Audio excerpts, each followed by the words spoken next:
Hello viewers, आज हम करेंगे एनसीईआरटी एग्जाम्पलर क्लास 10 एक्सरसाइज 8.4 का question number 6। The angle of elevation of the top of a tower from 2 points distant S and T from its foot are complementary. Proves that the height of the tower is under root S T. तो इसको हम पहले diagram से समझ लेते हैं। हमें एक टॉवर गिवन है। लेट्स सपोज ये हमारी टॉवर है और 2 पॉइंट्स हैं। इस टॉवर के फुट से इनका डिस्टेंस s और t गिवन है। पहले पॉइंट का हम पहले इसको ड्रॉ कर लेते हैं। ऑफ एलिवेशन भी ड्रॉ कर लेते हैं।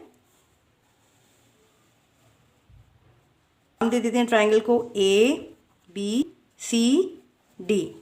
अब ये कह रहे हैं कि टॉवर के फुट से इनका डिस्टेंस जो 2 पॉइंट्स हैं s और t है।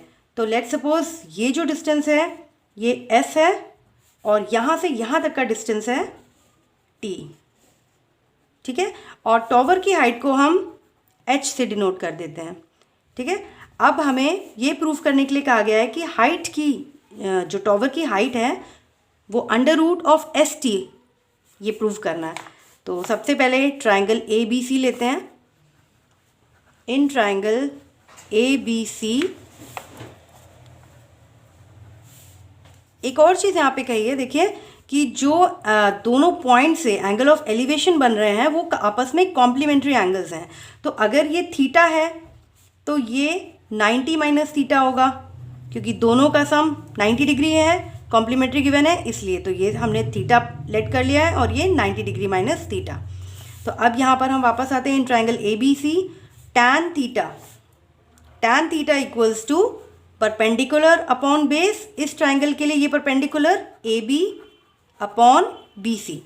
ठीक है, तो tan theta equals to H upon S. ठीक है ना, यहाँ से यहाँ तक का डिस्टेंस। अब लेते हैं बड़ा वाला triangle A B D. Now in triangle A B D tan theta की जगह ये है 90 degree minus theta.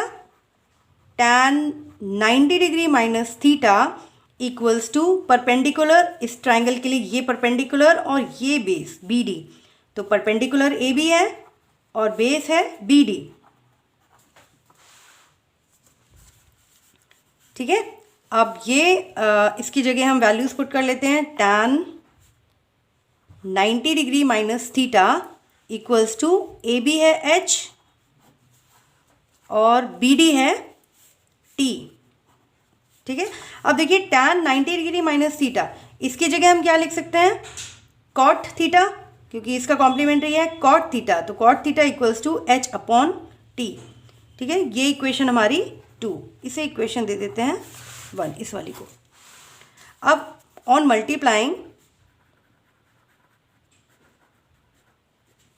Equation 1 and 2 we get, इन दोनों इक्वेशंस को हम मल्टीप्लाई कर देते हैं। तो टैन थीटा इक्वेशन 1 में लेफ्ट साइड में टैन थीटा है और 2 में cot theta. Tan theta into cot theta equals to, अब इक्वेशन 1 में RHS में देखिए h अपॉन एस और इक्वेशन 2 में h अपॉन टी। ठीक है, ये हो गया हमारा। अब देखिए tan theta into cot theta 1, क्योंकि आपस में रेसिप्रोकल है। टैन थीटा, अब कॉट थीटा को 1 अपॉन टैन थीटा लिख सकते हैं, तो टैन थीटा कैंसिल हो जाएगा, तो 1 आ गया। 1 लिख सकते हैं इसकी जगह पे, और h into H square upon S T. ठीक है, अब ये एस टी ऊपर चला जाएगा तो S T equals to H square, और h का जब अंडर रूट करेंगे is equals to under root of S T, which has to be proven, hence proved.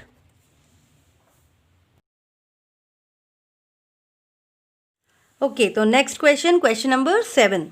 The shadow of a tower standing on a level plane is found to be 50 meters longer when sun's elevation is 30 degree than when it is 60 degree. Find the height of the tower. तो पहले इसको diagram से समझ लेते हैं। एक तो tower हमारे पास गिवन है। लेट्स सपोज ये हमारा टॉवर है, इसको नाम दे दिया ए बी। ओके, और ये हमारी शैडो है। ठीक है, तो यहाँ पर लेट्स सपोज सन्स का एलिवेशन 60 डिग्री है और इस पॉइंट पर सन्स का एलिवेशन लेट्स सपोज डिग्री।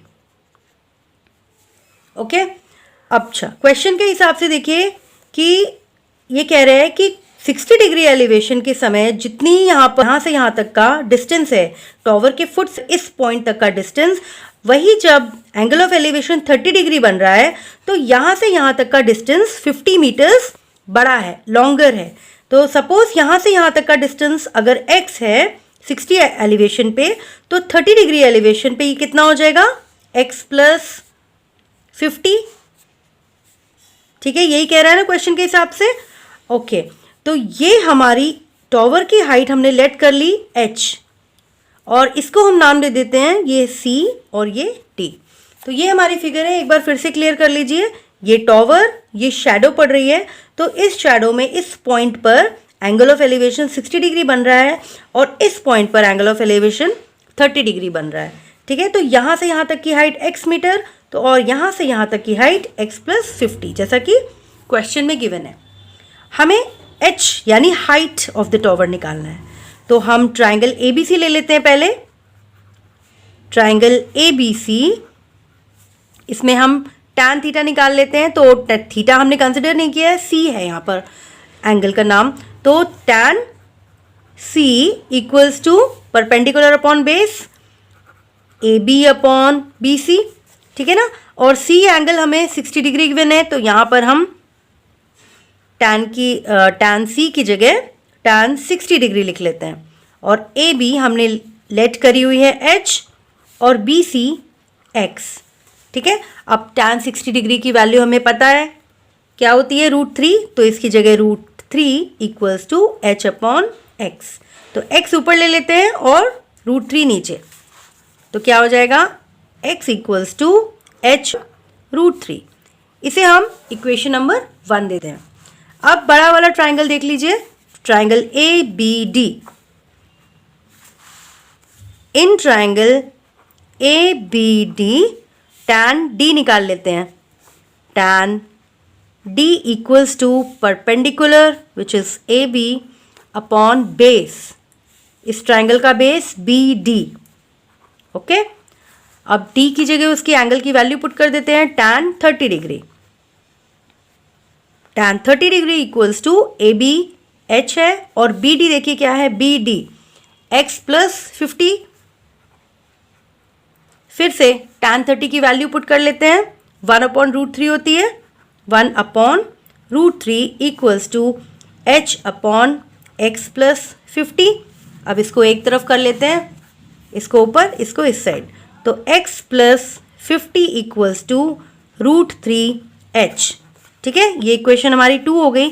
अब देखिए इक्वेशन 1 में से x की वैल्यू वो अगर हम यहाँ पर पुट कर देते हैं इस x की जगह पर इक्वेशन 2 में, तो हमें एक सिंगल वेरिएबल h में एक इक्वेशन मिलेगी जिससे हम h की वैल्यू इजीली फाइंड कर सकते हैं।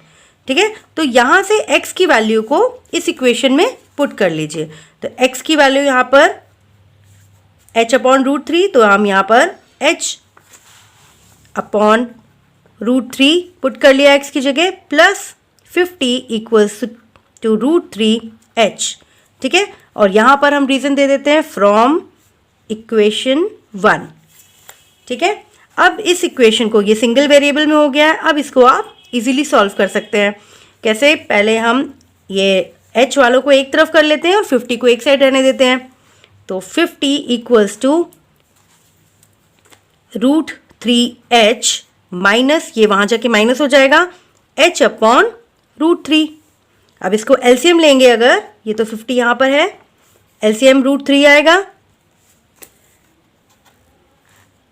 और यहाँ पर ये इसके नीचे डिनोमिनेटर में 1 होता है। ठीक है ना, कुछ नहीं है तो यहाँ पर √3 इंटू √3 3 हो जाएगा, तो 3h माइनस यहाँ पर h आएगा।